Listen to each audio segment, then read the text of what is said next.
अस्सलाम वालेकुम friends, welcome back. ये पार्ट 2 वीडियो है डीसी वेल्डिंग जनरेटर के हवाले से। कुछ पॉइंट रह गए थे जो कि पार्ट 1 में मैं एक्सप्लेन नहीं कर सका, और इस एक वीडियो में दोनों ही पॉइंट मैंने कवर करने की कोशिश की है, पार्ट 1 को भी और पार्ट 2 को भी। बेहतर तो ये है कि आप पहले पार्ट 1 देख लें, उसके बाद पार्ट 2 देख लें, लेकिन अगर आप नहीं भी देखते तो पार्ट 2 भी इनफ है, इसमें भी अच्छी खासी इन्फॉर्मेशन है। तो जैसे जैसे इस वीडियो में मैंने आपको बताया कि किस तरीके से वेल्डिंग मशीन को स्टार्ट करना है, सेम इसी तरीके से आपका प्रोसीजर होना चाहिए।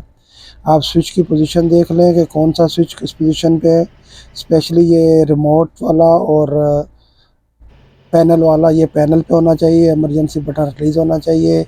और उसके बाद जो ये सिलेक्टर है, इलेक्ट्रोड के सिलेक्टर, ये जहाँ पे आप इसको सेलेक्ट करें और आपको आवाज़ आए उस जगह पे आपने इसको रखना है। अगर मिडल में रखेंगे तो काम नहीं करेगा।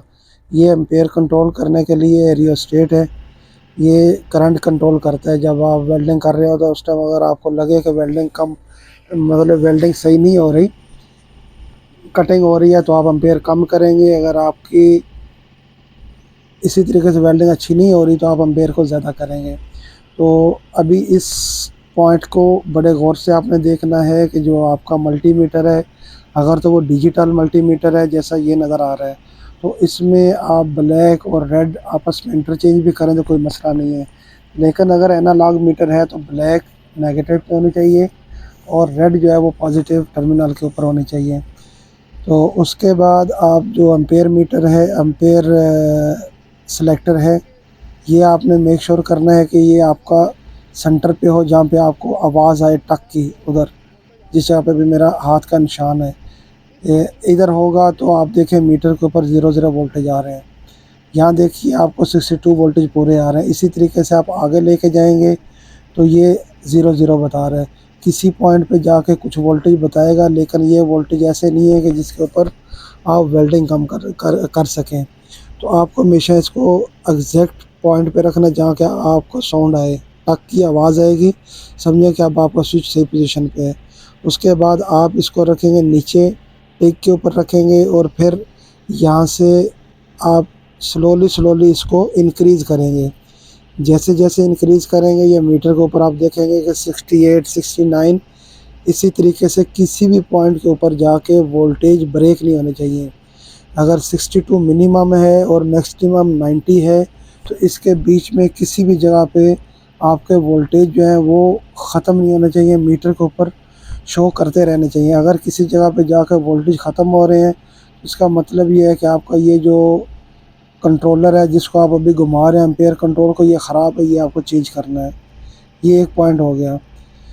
दूसरा पॉइंट तो ये है कि जैसे टॉगल स्विच को ऊपर करेंगे तो आपका ये जो एम्पेयर कंट्रोल वाला रियोस्टेट है ये बाईपास हो जाता है, तो मैक्सिमम 90 वोल्टेज आते हैं। ये पहले भी बहुत दफ़ा इस चीज़ के बारे में आपको बता चुका हूँ। इस चीज़ के बारे में काफ़ी जिक्र हो चुका है कि रिमोट और पैनल, अगर ये आपका रिमोट के ऊपर रहेगा तो मल्टीमीटर के ऊपर आप देखें, मैंने मल्टीमीटर इस वीडियो में इसीलिए लगाया है कि आपको वोल्टेज नज़र आए कि किस जगह पे वोल्टेज आते हैं, किस जगह पे नहीं आते। ये पैनल पे था तो नज़र आ रहे थे, आप इसको रिमोट पे करेंगे तो आपको वोल्टेज नहीं नज़र आएंगे। तो इसलिए अगर आपका पैनल नहीं है, सॉरी आपका रिमोट कंट्रोल नहीं है, तो आप पैनल पर रख के वेल्डिंग करेंगे। तो अभी ये जो साइड प्लेट खोली है इसमें आपको मैं दिखा रहा हूँ कि मल्टीमीटर को आपने रखना है एसी की सिलेक्शन के ऊपर। VAC सेलेक्ट करने के बाद मीटर की जो ब्लैक लीड है उसको हम रखेंगे। ये नीचे वाले दो तार है ये दोनों न्यूट्रल है। बीच वाले ये जहाँ पे भी लीड लगा रहा हूँ यहाँ पे देखेंगे तो 110 की पावर है जो कि 125 वोल्ट है। ये GFCA सॉकेट को जा रहे हैं। इससे जो ऊपर वाला है वो है इंडस्ट्रियल सॉकेट के लिए, जो कि 200 220 कहते हैं, लेकिन ये 240 250 तक भी होती है, नॉर्मल चीज़ है ये इसका ब्रेकर है। किस चीज़ का ब्रेकर है? ये है इंडस्ट्रियल सॉकेट का। ये GFC का ब्रेकर नहीं है, ये जस्ट इंडस्ट्रियल सॉकेट का है। 220 वोल्टेज का ब्रेकर ऑन होना चाहिए और उसके बाद आप इसको इस तरीके से वोल्टेज मेजर कर सकते हैं। ये देखेंगे ये वोल्टेज आ रहे हैं 253, 252। नई वेल्डिंग मशीन है, इसका वोल्टेज ठीक है, कोई प्रॉब्लम नहीं है। और ये है GFCI 110 की सर्किट। इसमें आपने ये दोनों लीड पुश इन किए हैं और आप देखें 124 वोल्टेज आ रहे हैं। आप चाहे तो इसकी फ्रीक्वेंसी अगर रीड करना चाहें तो आप इंडस्ट्रियल सर्किट में भी देख सकते हैं और GFCI में भी देख सकते हैं। ये जो पॉइंट है येलो के नीचे, ये है फ्रीक्वेंसी के लिए। अगर आपके मल्टीमीटर में फ्रीक्वेंसी का ऑप्शन है तो आप इसको सिलेक्ट करके फ्रीक्वेंसी देख सकते हैं।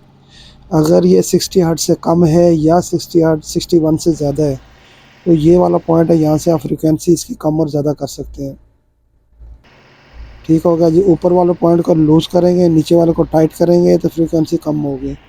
ऊपर टाइट करेंगे, नीचे लूज़ करेंगे, फ्रीक्वेंसी कम होगी।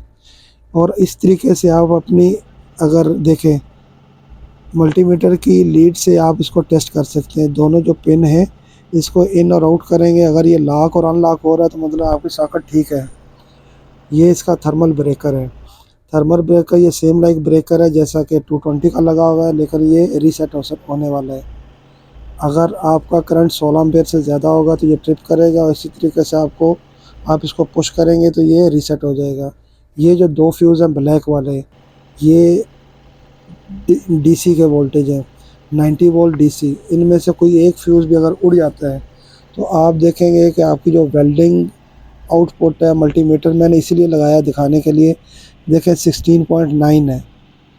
क्यों, किस वजह से कि एक फ्यूज़ जो है वो निकला हुआ है हमारा, एक फ्यूज़ निकाला है हमने तो हमारे वोल्टेज जो है वो 16 और 32 इसी की रेंज में वोल्टेज है। तो आपको अगर ऐसा वाला फॉल्ट है तो आपने ये फ्यूज़ चेक करना है। लेकिन जैसे ही मैंने फ्यूज़ लगाया हमारे 91 वोल्टेज आ गए। इसी तरीके से इसके बराबर में दूसरा फ्यूज़ है, उसका भी सेम यही काम है।